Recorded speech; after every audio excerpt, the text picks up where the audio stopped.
Assalamualaikum warahmatullahi wabarakatuh. Bagaimana kabarnya? Semoga kita selalu diberi kesehatan dan keberkahan ilmu. Amin. Pada kesempatan sekarang, kita akan mempelajari tentang faktor pendorong dan penghambat mobilitas sosial. Kita lihat dulu tentang faktor pendorong mobilitas sosial. Ada 6 faktor pendorong mobilitas sosial, yaitu 1. Faktor struktural, 2. Faktor individu, 3. Faktor sosial, 4.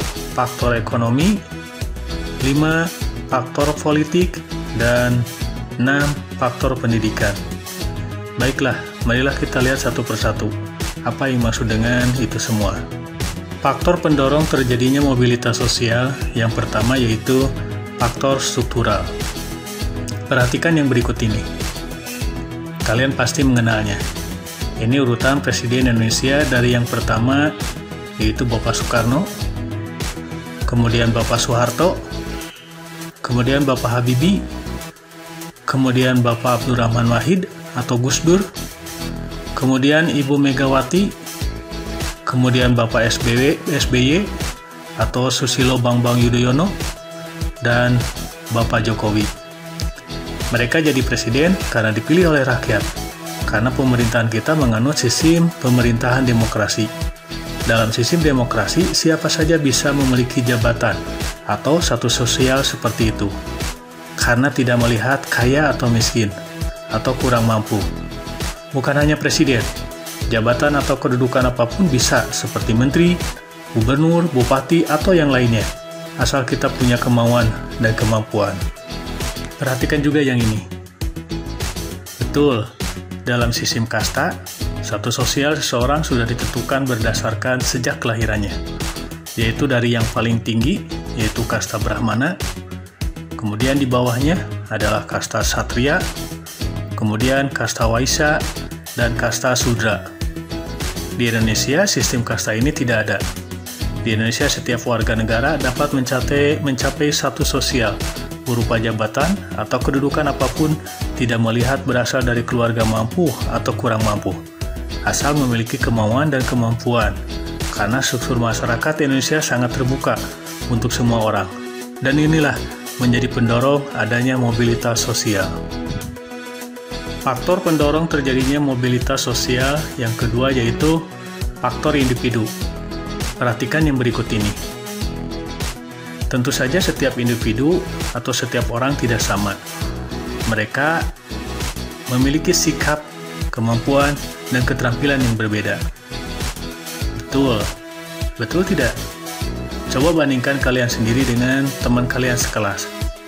Apakah merasa memiliki sikap, kemampuan, dan keterampilan yang berbeda? Bisa jadi teman sekelompok orang yang sudah diwisuda atau lulus dari sebuah perguruan tinggi belum tentu berhasil dalam melakukan mobilitas sosial yang lebih tinggi atau mobilitas sosial ke atas. Mengapa hal ini bisa terjadi? Karena keberhasilan seseorang itu ditentukan oleh sikap dan perilaku orang tersebut. Dia yang cerdas, soleh, kreatif, selalu berbakti sama orang tua, sudah pasti akan mendapatkan kemudahan dalam berkarirnya. Apakah kalian ingin menjadi orang yang sukses? Perhatikan yang ini. Mudah-mudahan jadi inspirasi bagi kita semua.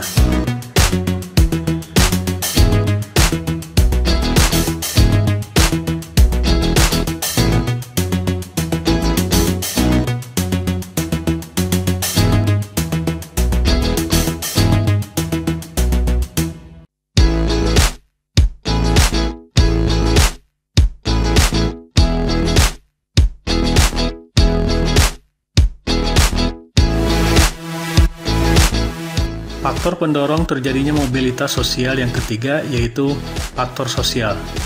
Perhatikan yang berikut ini. Pada dasarnya setiap orang memiliki status sesuai dengan status yang dimiliki oleh orang tuanya. Sebagai misal seperti yang tadi, seorang anak petani pada awalnya berstatus sebagai anak petani.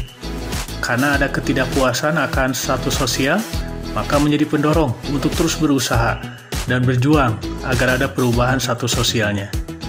Ketika kalian ingin mencapai cita-cita kalian, maka orang tua kalian, guru kalian, saudara kalian selalu, bahkan teman-teman kalian pasti selalu berpesan agar terus berdoa dan belajar dengan giat. Dan kalian pasti melihat orang-orang yang ada di sekitar kalian yang sudah berhasil dalam mencapai cita-cita. Itulah yang dimaksud dengan faktor sosial menjadi penyebab terjadinya mobilitas sosial. Faktor pendorong terjadinya mobilitas sosial yang keempat yaitu faktor ekonomi. Perhatikan yang berikut ini. Menjadi orang kaya menjadi keinginan banyak orang. Karena dengan kekayaan yang dimiliki bisa melakukan apa saja yang diinginkan. Dengan kekayaan atau keadaan ekonomi yang baik memudahkan seseorang untuk melakukan mobilitas. Karena mereka minimal punya dasar modal, keuangan, atau ekonomi untuk melakukan perubahan tersebut. Coba kalian perhatikan di lingkungan kalian tinggal.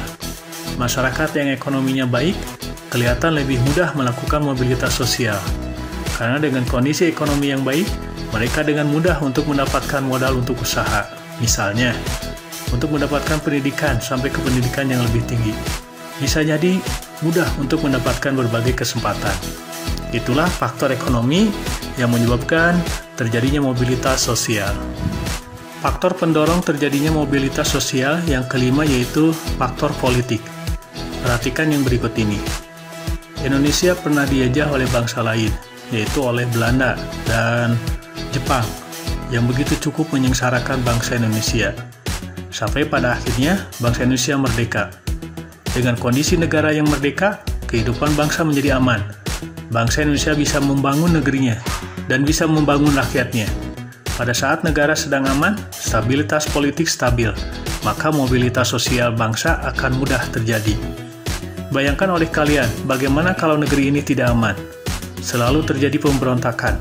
Atau misalnya seperti sekarang, pada masa pandemi COVID-19. Mudahkah kita mendapatkan pendidikan di sekolah? Dengan adanya pandemi, maka agak sedikit terganggu. Itulah faktor politik bisa menjadi penyebab terjadinya mobilitas sosial. Faktor pendorong terjadinya mobilitas sosial yang keenam yaitu faktor pendidikan. Perhatikan yang berikut ini. Pada zaman penjajahan, bangsa Indonesia sulit untuk mendapatkan pendidikan.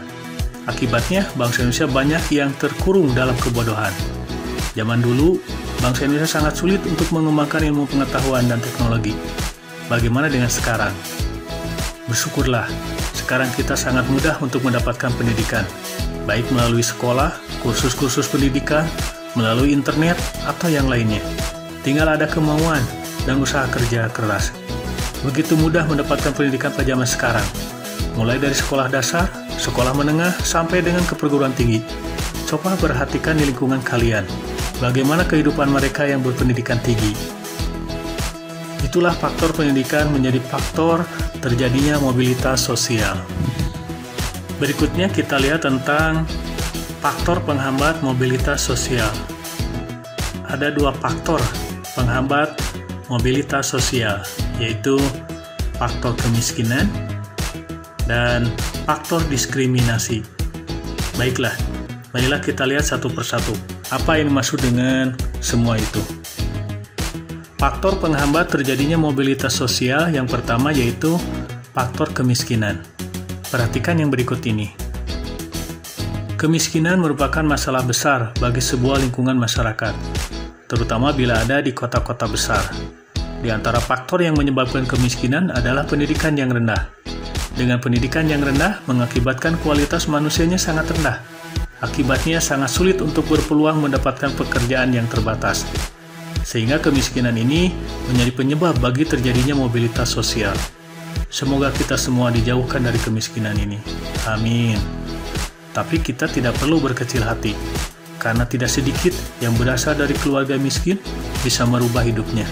Asal ada kemauan, selalu berdoa, dan selalu kerja keras. Faktor penghambat terjadinya mobilitas sosial yang kedua yaitu faktor diskriminasi. Perhatikan yang berikut ini. Yang dimaksud dengan diskriminasi adalah perbedaan perlakuan kepada seseorang atau kelompok orang dengan alasan karena berbeda suku, ras, agama, atau golongan. Pada masa penjajahan terjadi diskriminasi terhadap masyarakat keturunan Eropa dan terhadap masyarakat Indonesia. Sebagai misal, dalam bidang pendidikan, untuk masyarakat Indonesia disediakan sekolah yang memiliki kualitas rendah atau berbeda dengan sekolah untuk orang keturunan Eropa. Dan inilah yang menyebabkan sulitnya mobilitas sosial bagi bangsa Indonesia. Apakah sekarang di Indonesia terjadi diskriminasi? Bagus, tidak. Karena walaupun kita berbeda-beda, namun tetap satu jua, yaitu Indonesia. Dengan semboyannya, Bhinneka Tunggal Ika. Demikianlah materi tentang faktor penyebab dan penghambat mobilitas sosial. Di antara makna pelajaran hari ini yaitu kemiskinan bukan alasan untuk tidak maju atau berkembang lebih baik lagi. Yakinlah, asal selalu berdoa, berbakti sama orang tua, belajar dengan tekun, dan kerja keras, maka semua akan tercapai cita-cita kalian. Demikianlah materi ini, semoga bermanfaat bagi kita semua. Amin. Jangan lupa terus berdoa dan belajar. Terima kasih sudah menonton video ini dan menyukainya, serta telah berlangganan di channel ini. Akhirul kata, wassalamualaikum warahmatullahi wabarakatuh.